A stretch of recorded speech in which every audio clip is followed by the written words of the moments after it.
और ज्यादा सिंप्लीफाई कर देता हूं कि कांग्रेस की हार को लेकर उसके बाद जो राहुल गांधी, जो आज मैं अगर सही सही बोल पा रहा हूं तो 60 से ज्यादा विधानसभा चुनाव ऐसे हैं राहुल गांधी जिसपे कांग्रेस पार्टी हारी।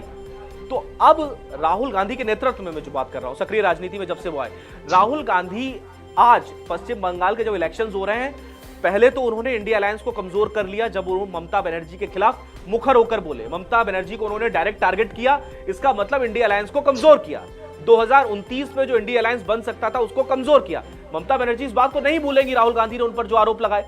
दूसरी चीज नंबर 2 कि राहुल गांधी आज कहां है। राहुल गांधी चुनाव के टाइम दिखे, राहुल गांधी ने आरोप लगाए, बीजेपी पर तरह तरह के आरोप लगाए, लेकिन आज पश्चिम बंगाल की बात करें कांग्रेस कहीं नहीं है।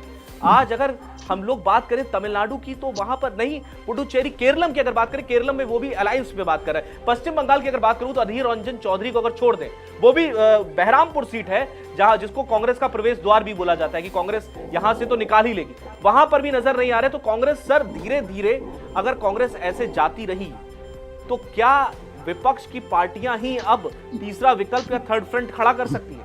क्योंकि कांग्रेस से तो अब किसी को उम्मीद नजर नहीं आ रही, जनता भी धीरे धीरे अब दूर होती जा रही है। देखिए, वस्तुस्थिति तो यही दिख रही है।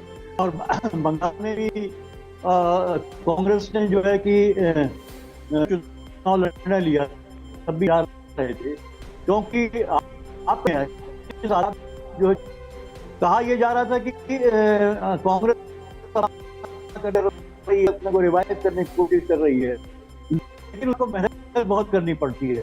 वो मेहनत कहीं भी नहीं गई। यहाँ तक कि राहुल गांधी ने भी बहुत कम ही विजिट जो है और लास्ट में ही विजिट वो उन्होंने किए वहां पे।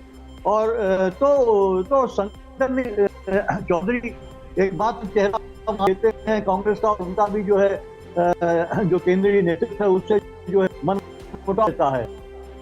हमने ये लोकसभा के टाइम में भी देखा था, चुनाव के समय में तो सर वापस लौटूंगा आप पे, लेकिन इस वक्त सबसे बड़ी खबर 5 इलेक्शंस को लेकर, 5 राज्यों में जो काउंटिंग जो हो रही है उसको लेकर इस वक्त की सबसे बड़ी खबर आपको बता दें कि बंगाल में रुझानों में बहुमत के करीब पहुंच चुकी है बीजेपी।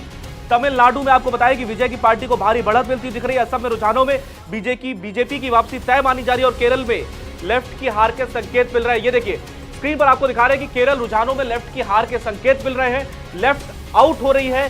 बंगाल के रुझानों में बीजेपी बहुमत के करीब पहुंच चुकी है। ये इंटरेस्टिंग इलेक्शन होता जा रहा है लगातार।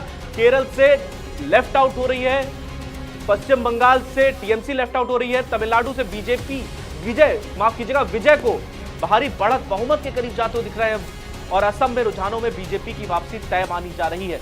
मतलब हर तरफ से अगर इसको मोटा मोटी अगर समझा जाए तो बीजेपी के लिए गुड न्यूज की तरह है, जहां पर बंगाल में बीजेपी बहुमत के करीब पहुंच चुकी है, असम में एक लैंडस्लाइड विक्ट्री की तरफ बढ़ चुकी है और तमिलनाडु में टीवी के थलापति विजय एक ग्रैंड विक्ट्री की तरफ बढ़ रहे हैं। तो विजय और पश्चिम बंगाल में बीजेपी, ये दोनों इस चुनाव के चौंकाने वाले सबसे बड़े फैसलों में से एक निकलते हुए दिखाई दे रहे हैं, जहां केरल के रुझानों में लेफ्ट की हार के संकेत मिल रहे हैं। मतलब लेफ्ट अब कहीं भी सरकार में नजर नहीं आएगी।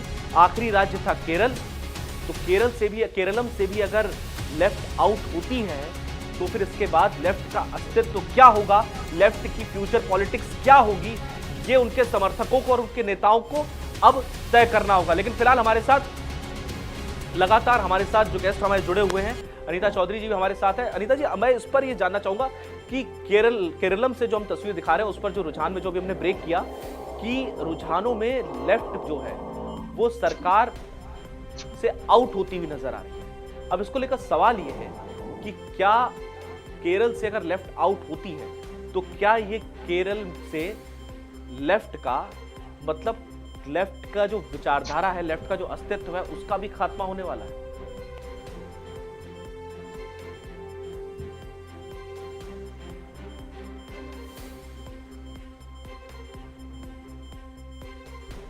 ठीक है अनीता चौधरी जी, आपका ऑडियो शायद क्लियर नहीं आ रहा है। आपने अगर म्यूट कर रखा हो तो उसको अनम्यूट कर लीजिएगा, फिर आपका ऑडियो क्लियर आ जाएगा।